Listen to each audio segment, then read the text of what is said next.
हम समाज में कैसे रहें। आदर्श समाज की व्यवस्था सदस्यों के पारस्परिक सहयोग तथा सामवायिक आचरण के ऊपर निर्भर है और यह सामवायिक आचरण यम नियम की साधना पर निर्भर करता है। इसलिए विशेषकर यम नियम की साधना ही आदर्श समाज की शुभ भित्ति है। हमेशा देखा जाता है कि कोई व्यक्ति यम नियम विरोधी आचरण के फलस्वरूप विशेषकर बिना हिसाब किताब के खर्च के कारण ऋणग्रस्त हो जाता है तथा इसके परिणाम स्वरूप समाज के निकट जाकर कहता है कि मुझे बचाओ। इस दिशा में मैं कहूँगा कि व्यक्ति को जैसे मिलित प्रचेष्टा के द्वारा बचाना समाज का कर्तव्य है, ठीक उसी प्रकार व्यक्ति के आचरण के ऊपर यम नियम की साधना के ऊपर तथा व्यय के ऊपर समाज का अधिकार होना चाहिए। खर्च करने के समय किसी का मत नहीं लेना और ऋणग्रस्त होने पर सभी की सहायता लेने का मनोभाव ठीक नहीं है।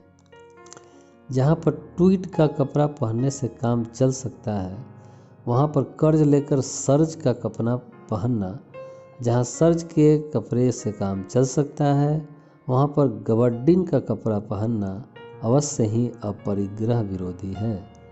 सचमुच यह बात अपेक्षिक है, अर्थात कभी गबड्डिन खरीदने का सामर्थ्य सर्वसाधारण को हो जाए तो वह अपरिग्रह विरोधी नहीं होगा। ठीक उसी प्रकार पुष्टिकर तथा व्यय बाहुल्य वर्जित भोजन करना होगा।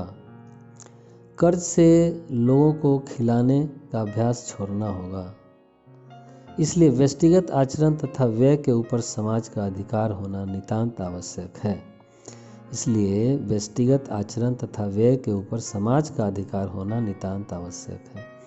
इसलिए प्रत्येक आनंदमार्गी को अन्य आनंदमार्गी के यम नियम विरोधी आचरण देखने से अवस्था अनुयायी मधुर वचन या कठोर वचन या कठोरतम व्यवहार के द्वारा उसे इस प्रकार के आचरण से निवृत्त करके समाज को मजबूत करना होगा। इसलिए प्रत्येक आनंदमार्गी को अन्य आनंदमार्गी के यम नियम विरोधी आचरण देखने से अवस्था अनुयायी मधुर वचन या कठोर वचन या कठोरतम व्यवहार के द्वारा उसे इस प्रकार के आचरण से निवृत्त कर समाज को मजबूत करना होगा। मैं आज से प्रत्येक आनंदमार्गी को निर्देश देता हूँ कि वह अन्य आनंदमार्गी के ऊपर यम नियम प्रतिपालन कराने के लिए कठोर दृष्टि रखे तथा खुद भी दूसरे मार्गी का निर्देश ठंडे दिल से माने।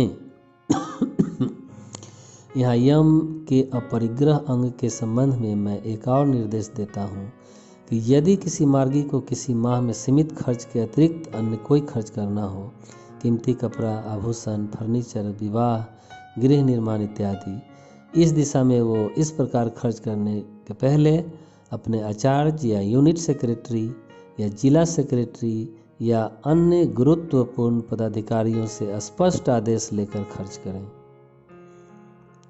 किसी व्यवसायी किसी महाजन से ऋण लेने के पहले भी इस प्रकार का स्पष्ट आदेश लें।